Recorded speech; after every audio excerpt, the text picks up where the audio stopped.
বিশ্বের সবচেয়ে লম্বা হাতের নখের অধিকারী হিসেবে নতুন রেকর্ড গড়েছেন যুক্তরাষ্ট্রের মিনেসোটার বাসিন্দা ডায়ানা আর্মস্ট্রং।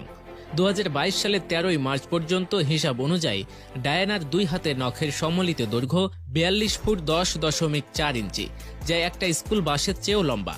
গত 25 বছর ধরে নিজের হাতের নখ লম্বা করে আসছেন ডায়ানা।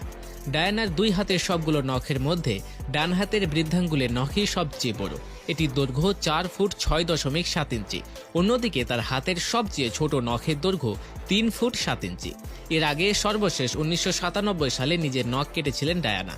কিন্তু এর কিছুদিন পরেই এক মর্মান্তিক দুর্ঘটনায় ডায়ানা তার পরিবারের একজনকে হারান। এরপর তিনি প্রতিজ্ঞা করেন আর কোনোদিনই নখ কাটবেন না। বিশাল লম্বা নখের কারণে কিছু ভোগান্তিও পোহাতে হয় ডায়ানাকে। এই যেমন তিনি হাত দিয়ে সব জিনিস ধরতে পারেন না, ফ্রিজের হাতল ধরার কাপড়টা প্রায়ই পা দিয়ে তুলে নেন তিনি, গাড়ি চালানো বাদ দিয়ে দিয়েছেন তিনি, কারণ